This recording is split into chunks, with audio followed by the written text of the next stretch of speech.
doch wieder ein so anständiges Volk geworden. Wir sind doch jetzt wieder ein so fleißiges und tatkräftiges Volk geworden. Uma vez, surgiu um homem em um país distante. Um homem que teve a coragem de falar o que muitas pessoas tinham vontade de falar, mas sabiam que era errado, por isso elas se calavam. Esse homem, dotado de uma maldade e um desejo destruidor de exterminar quem pensasse diferente dele, fez brotar o vírus da maldade. E dos calabouços mais escuros, dos esgotos mais fétidos, brotaram os vermes que contaminavam cada vez mais pessoas, que se comportavam como se estivessem hipnotizadas, como se estivessem desprovidas de seus cérebros, e por esse motivo repetiam propaganda, a mentira, a repugnância, tudo que fosse diferente daquele mundo projetado por esse genocida. Um vírus extremamente contagioso que fez do homem mais simples ao homem mais sofisticado pensarem que eram superiores aos outros seres humanos. E por se pensarem superiores, eles diziam a todos que todos os inferiores tinham que ser subjugados às suas vontades mais bárbaras. E o instinto animalesco do homem brotou e contaminou muitos outros mais. Era uma multidão de contagiados que não conseguiam enxergar mais nada a não ser as ordens daquele que se dizia o Salvador da Alemanha, o Messias. Alemanha acima de tudo, Deus acima de todos, dizia esse homem que se pensava ser o Salvador de um mundo corrupto, onde algumas culturas tinham que ser exterminadas, algumas raças tinham que ser extintas, para que pudesse construir um mundo perfeito diante dos olhos e dos conceitos daquele psicopata assassino. Ou as sub-raças se submeteriam aos desejos dos mais fortes, ou eles seriam eliminados. E esses pensamentos proliferaram até que levasse aquele país a uma história que nós já bem sabemos qual foi. Esse homem dizia que eram novos tempos, dizia que iria eliminar toda a corrupção, toda a miséria que a corrupção produzia, gerando mais abundância, gerando mais trabalho, gerando orgulho de ser alemão. Pois é. Esse homem pregava que a economia precisaria ser recuperada e por isso era preciso que surgisse um senso de sacrifício e o senso patriótico de cada cidadão, na caça, punição e extinção de todos os culpados pelo país estar na situação que estava. Várias ideias surgiram para recuperar a economia, e uma delas era de que as pessoas com deficiência física, mental ou pessoas com comorbidades, doenças que iriam causar um problema para o Estado devido ao seu alto custo, portanto, iria causar problemas para a economia. Essas pessoas deveriam ser eliminadas, porque o Estado precisava prosperar, e com o Estado, cada cidadão encontraria a felicidade. 75 anos se passaram e ainda tem gente dizendo que é necessário sacrificar algumas pessoas para que a economia funcione, para que a economia não pare. Eu vou te fazer uma pergunta. Quem da sua família você sacrificaria para o bem do país, para o bem da economia brasileira? O seu pai, a sua mãe, algum dos seus irmãos, seu tio, sua tia, aquele amigo querido que você sacrificaria para que o país não parasse e não causasse problemas na economia? Pois é, eu vivi, mas eu estou quase não acreditando que eu estou vivenciando de novo um retorno ao passado e essas ideias estão proliferando e se tornando cada vez mais contagiosas dentro do meu país.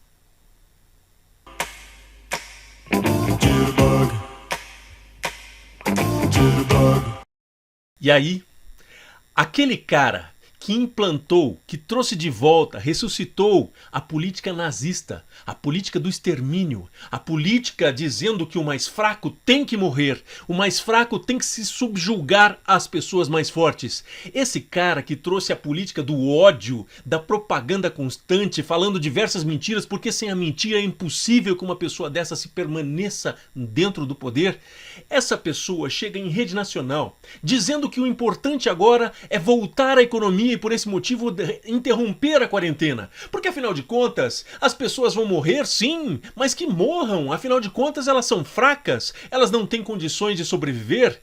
Dizendo exatamente aquilo que Hitler dizia em 1940, 1945. Se você não voltar, é muito mais preocupante porque vai acabar com a economia, vai acabar com os trabalhos e vai acabar com o pão de cada dia, fazendo com que você passe fome. É muito fácil derrubar esse argumento, mas infelizmente também é muito fácil para as pessoas engolirem esse tipo de justificativa, porque as pessoas, revela-se nelas aquele direito individual, porque ela começa a acreditar, sim, o meu direito é superior a todo o coletivo. Ele vai lá e incentiva que as pessoas se suicidem, incentiva que as pessoas saiam de suas casas e voltem para poupar a economia brasileira. A mesma economia que ele está afundando todos os dias, porque não tem preparo, porque não tem ideias, porque não tem projetos. E é por esse motivo que ele diz para você voltar para seu trabalho. Quantas pessoas ou quantas vezes você ouviu histórias de pessoas que ao longo de sua vida passou vários anos desempregado, que ao longo de sua vida passou várias vezes fome, mas ele conseguiu vencer. Ele talvez tenha se tornado um homem rico, um homem de sucesso, mas certamente ele conseguiu vencer, conseguiu sobreviver e provavelmente esse homem construiu uma família, construiu uma carreira, conseguiu dar sucesso a seus filhos e conseguiu fazer com que seus filhos não passassem por aqueles mesmos problemas que ele teve em sua infância, em sua vida de adolescente ou mesmo durante sua vida adulta. Quantos problemas você conhece de pessoas que venceram a fome, venceram o desemprego? Tenho certeza absoluta que você conhece algumas. Agora, quantas histórias você conhece de pessoas que morreram de gripe e de repente voltaram e ficaram preocupadas por causa do trabalho que elas iriam perder? Quantas pessoas você sabe que morreram de qualquer doença e voltaram para reclamar que estavam passando fome? Quantas pessoas você conhece ao longo de sua vida que voltaram para se preocupar com sua família, uma vez que tenham morrido de qualquer tipo de doença? Eu tenho certeza absoluta que se um pai, se uma mãe de família tivesse morrido antecipadamente, os seus filhos teriam que trabalhar mais cedo, teriam que interromper uma carreira que provavelmente teriam muito sucesso na sua vida profissional e que causaria qualquer tipo de atraso profissional simplesmente porque os pais morreram fora da época. Eu tenho certeza absoluta que você pode imaginar isso. Então, por esse motivo, eu digo que seria muito fácil derrubar esse argumento. Mas, infelizmente, o ego das pessoas, infelizmente, o individualismo das pessoas pesa muito nessas horas. E é por esse motivo que as pessoas aceitam com tamanha facilidade um argumento como esse. A longa carreira dentro da Câmara dos Deputados, aquela carreira de quem não fez absolutamente nada para o seu estado, para o seu país, para a sua cidade, não fez nada para a sua categoria que ele tanto defende, os militares, não fez absolutamente nada por eles, não fez nada pela segurança pública, não fez nada pelos policiais. Jair Bolsonaro, aquele que não fez nada a favor de ninguém, foi justamente aquele que sempre votou contra a população brasileira. Então, concluindo, senhor presidente, nós crescemos 3 milhões de habitantes por ano. Não se dá vazão para a demanda de tantos problemas que esse pessoal pobre vai ter no futuro. Só tem uma utilidade do pobre no nosso país aqui. Votar, título eleitor na mão e com diploma de burro no bolso, para votar no governo que está aí. Só para isso, mais nada serve aqui. Então, essa política nefasta do governo de bolsas, em especial do Bolsa Carinhoso. Nessa ocasião aí, além de fazer a proposta de um projeto para esterilizar e forçar a população a ser esterilizada, ele dizia que o Estado não tem obrigação nenhuma em fornecer escola, fornecer saúde, fornecer creches para essas pessoas, porque pobres, se ele não tem condições financeiras para poder arcar com as consequências de ter um filho, então ele que não tenha filho, e ele que opte por não ter filho. O projeto desse senhor, desse nazista, era simplesmente exterminar com a população pobre e fazer com que elas não tivessem a opção de ter filhos simplesmente por serem pobres. Ele se exime totalmente da responsabilidade do Estado, criando uma responsabilidade apenas individual para aquela pessoa. Como se o mundo se resumisse apenas ao indivíduo, não a uma sociedade que tem que responder a regras. Ele não aceita a sociedade, ele não aceita que os recursos do Estado sejam designados para pobres. Por esse motivo, esse sujeito sempre votou contra o pobre, sempre votou contra os direitos trabalhistas e na primeira oportunidade ele começa a extinguir os direitos trabalhistas criando a carteira verde-amarela. Na primeira oportunidade ele começa a extinguir a aposentadoria das pessoas mais pobres porque sabe muito bem que os pobres hoje precisam dessa aposentadoria, mas ele não está nem aí se pobres vivem e precisam hoje serem sustentados pelos avós, pelos pais, porque não tem emprego dentro desse país. E aquela responsabilidade dizendo como é que está indo a economia, ele sabe que ele não vai recuperar. E por isso, pensando já numa eleição futura, ele jogou toda a responsabilidade em cima dos governadores, em cima da oposição, em cima dos comunistas, que esse papo já saiu de moda desde a Guerra Fria. E esse sujeito ainda está vivenciando a Guerra Fria. Trouxe até isso de ruim para dentro dos nossos dias. Esse sujeito, ele quer simplesmente ver a eliminação dos pobres, porque uma coisa que ele não conseguiu fazer, que era um projeto para esterilizar os pobres, agora ele pode eliminá-los com grande quantidade sem precisar dar satisfação a ninguém. Até porque ele quem controla os números, ele quem controla as estatísticas, e por esse motivo ele sabe muito bem o que ele pode confiar. Em qualquer país do mundo, se você tem a lei que defende você como trabalhador, se você tem um amparo legal, se você tem todo um arcabouço jurídico para defendê-lo, se você tem regras estipuladas para cumprimento de você como empregado e para o seu patrão cumprir também para com você, para com a sua pessoa, você é considerado empregado. Se você não tem nada disso, você é considerado desempregado. Durante o governo Lula, durante o governo Dilma, durante o governo FHC, durante o governo de Sarney, durante o governo militar, era considerado desempregado toda pessoa que não tivesse a carteira assinada, que não tivesse o amparo legal e, consequentemente, entrava no rol dos desempregados. Atualmente, admite-se que o Brasil tem 13 milhões de desempregados. Dos 13 milhões de desempregados, admite-se também que nós temos 43 milhões na informalidade, que é aquele cara que ganha R$1 por mês para sustentar 12 pessoas. E aí, de repente, se nós somarmos esses dois montantes que nós temos aqui, nós vamos chegar a 56 milhões de desempregados hoje. Ora, se o governo diz que 13 milhões equivale a 12% da população, então eu gostaria de saber quantos 56 milhões de desempregados vão equivaler dentro da mesma porcentagem da população laboralmente ativa. E aí, fazendo essa regra de 3, eu vou chegar ao cálculo de 51,69%. Portanto, o desemprego sobre a era Bolsonaro é o maior desemprego jamais visto no Brasil. É o maior desemprego de toda a história. Disso ele pode se orgulhar. Ele está cumprindo com o objetivo que ele dizia que ele não veio para construir, ele veio apenas para destruir. E por esse motivo ele se preocupa tanto com tudo que o PT fez para poder destruir todas as políticas que o PT fazia. Nesse sentido, ele está indo muito bem. Mas uma das coisas que eu falei para vocês é que com essa pandemia vai morrer muita gente. Fazendo uma consulta rápida na internet, a gente consegue encontrar a quantidade de UTIs que tem no Brasil, porque tem uma associação de médicos que tratam justamente disso para dizer o número de leitos que existem no Brasil em relação a outros países, para que nós não fiquemos atrás. E aí, dentro desse estudo que nós temos, eu vou dizer para você uns dados que a gente consegue encontrar. Se a gente pegasse 100 pessoas hoje e computássemos para saber quantas pessoas são de plano de saúde e quantas pessoas utilizam o SUS, nós temos que 23 pessoas desses pacientes usariam os planos de saúde. E aí 77 usariam o SUS. Somando tudo isso vai dar 100, portanto 23% e 77%. Ora, se nós sabemos que 23% da população pagam os planos de saúde, portanto, porque nós sabemos aqui que os levantamentos é que os hospitais particulares possuem 56% das UTIs no Brasil. E aí, 77% que são usuários que não têm planos de saúde e que, portanto, utilizam o SUS, eles têm 44% do restante das UTIs. Se você for somar 56 com 44, nós estamos dizendo 100% das UTIs brasileiras.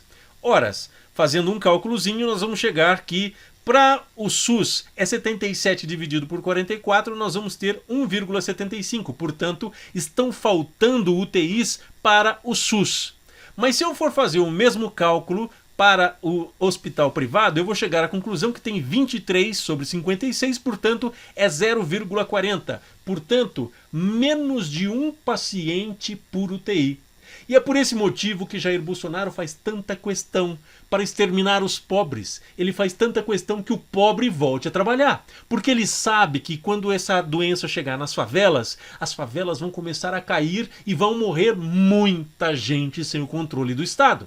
E por enquanto, só tem morrido pessoas ricas, pessoas de classe média alta que viajaram para outros países. Eu quero ver a hora que chegar dentro das favelas, com aquelas casas tão próximas umas das outras, sem água tratada, tratada, sem esgoto tratado, as pessoas não podem lavar as mãos do jeito que recomenda-se a Organização Mundial de Saúde, não tem dinheiro para consumir álcool gel a todo instante, não tem condições, não tem trabalho, não tem um monte de coisas. As pessoas que têm condições financeiras são as pessoas ricas, essas têm condições de ter uma saúde mais aprimorada, não só por pagarem o plano de saúde, mas também por essas pessoas terem maiores condições de alimentação, maiores condições de frequentar uma academia. Já as pessoas pobres já não são mais dotadas por essa situação. E é por esse motivo que Jair Bolsonaro pede que você, pobre, volte a trabalhar. Porque ao invés dele ficar tentando justificar por que ele deseja eliminar tanta população, ele sabe muito bem que vai faltar SUS para você pobre, não para o cara que paga plano de saúde. E aquela ajuda de R$600, hein? 1.200 quando a família tiver mais de um membro sem trabalhar e coisa e tal. Veja bem, 1.200, R$600, porque o Congresso fez força para mudar a decisão de Bolsonaro, que só queria dar R$200 por 3 meses. R$200 por 3 meses, imagina só. Dando R$600, o Congresso estima que ele vai gastar 4 bilhões de reais durante os 3 meses. 4 bilhões de reais e o Bolsonaro não assina, não autoriza, demora um tempão para fazer isso. E para os bancos? Ele tirou dos cofres públicos e garantiu nas primeiras horas, quando soube que iríamos entrar numa crise econômica, 1,2 trilhões de reais. Isso mesmo, 1,2 trilhões de reais. Para os trabalhadores, 4 bilhões. É muita coisa. Bolsonaro jamais pensaria nisso. Para os bancos, aqueles que criaram a crise financeira, aqueles que nunca irão emprestar dinheiro, que vão sempre criar bolhas econômicas, para os bancos. Os bancos, ele cede 1,2 trilhões de reais. Vamos analisar o que vai acontecer com esse 1,2 trilhões de reais. O que ele representa? 1,2 trilhões de reais significa dizer que é isso aqui, ó. Olha a quantidade de zero que tem aqui. E aí se você for pegar e for dividir 1,2 trilhões de reais por 7,3 trilhões, que é o PIB brasileiro, você chega à conclusão de que ele vai pagar para os bancos 19,72% de todo o PIB brasileiro de um ano. E aí, 2 meses de tudo que se produz no Brasil. Ele está fazendo com que em 2019, por exemplo, o lucro dos maiores bancos, que são os bancos que ele liberou esse valor, foi de 60 bilhões, 3,8% de juros que esses bancos vão emprestar. Dinheiro público sendo cedido para os bancos emprestarem dinheiro e terem lucro. 3,8% para cada empresa que os bancos emprestarem, 3,8% ao ano. Olha que fantástico, 3,8% de juros sobre dinheiro público, dinheiro que não precisou de PEC, não precisou de nada especial, não precisou de muitas autorizações do Congresso, algumas horas depois já estava sendo aprovado. E é isso que acontece. O governo não é para pobre. 1,2 trilhões de reais sustentaria 83 milhões de famílias brasileiras, sendo sustentadas por um ano e não por 3 meses, com um salário de R$ 1.200 por mês. Isso significa dizer que se nós pegarmos a população brasileira, 220 milhões de habitantes, e dividirmos por 3, que imaginemos que uma família tem 3 pessoas em cada família brasileira, nós vamos chegar a 73,33 milhões de famílias. Portanto, dava para sustentar todas as famílias brasileiras durante um ano.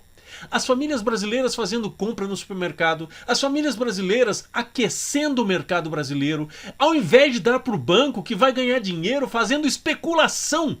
Esses bancos que dão problema tinham que no mínimo serem estatizados, porque se eles vão quebrar, se eles vão dar algum problema, estatiza, porque aí nós teremos todos os funcionários empregados, os empregos garantidos e o consumo da população e o aquecimento da economia vai estar garantido. Mas não. Ele dá 1,2 trilhões de reais para os bancos. Você já entendeu para quem que Bolsonaro está trabalhando? Pois é. Tudo que um fascista faz onde ele pisa é gerar mortes, trabalhar contra a população e roubar. Roubar muito Eu vou pedir para você calcular.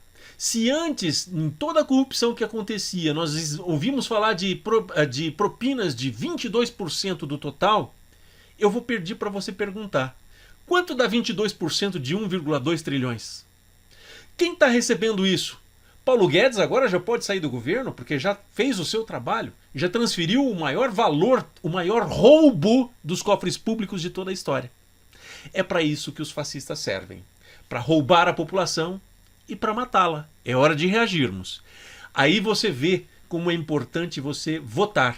Porque se você não colocar lá, se entrar em ditadores, como aconteceu com Bolsonaro, que entrou através de uma eleição fraudada, e se você não acredita nisso, vai pro quarto. Você é um zumbi. Você não está prestando atenção no que está acontecendo no Brasil. Então faz o favor, para de discutir comigo, vai pro quarto, você está de castigo. Só volta quando você tiver pronto para morrer. Porque a vida vai passar, a vida está passando diante dos teus olhos e você não está assistindo. Você está dormindo e não está prestando atenção. Então para de discutir comigo e vai para o quarto. Você está de castigo. Mas para você que está assistindo, você que é adulto e que está dentro da sala e que vai permanecer assistindo tudo isso, é bom que você se ligue. Porque é bom que você perceba que o voto é tão importante porque os políticos criam um vínculo com a população, têm responsabilidade para com ela. Agora Bolsonaro tem a responsabilidade por quem fraudou as eleições, por quem colocou ele lá, por quem pagou o Caixa 2 que ele tanto fez dentro da campanha presidencial, o maior Caixa 2 de toda a história brasileira.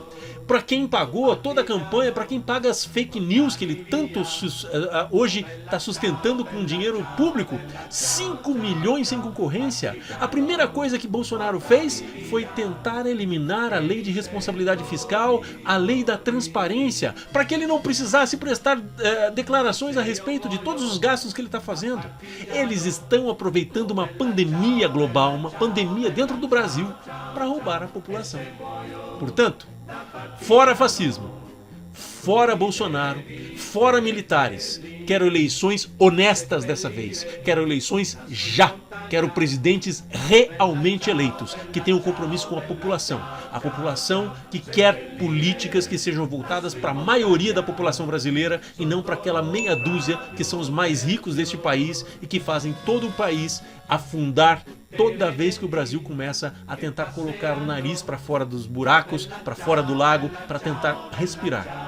É hora de fazermos com que esse país tome vergonha na cara e comece a dirigir suas próprias rédeas, a dirigir seu próprio caminho. E tome caminho que felizmente estava tomando, mas infelizmente foi dado um golpe de Estado para que pudesse colocar esse sujeito que aí está. Enfim, se você gostou do vídeo, eu peço para você compartilhar o vídeo, curtir a nossa página e que nós tenhamos a possibilidade de compartilhar cada vez mais pessoas. Até o próximo vídeo. Morto per la libertà, questo è il fiore del partigiano, morto per la libertà.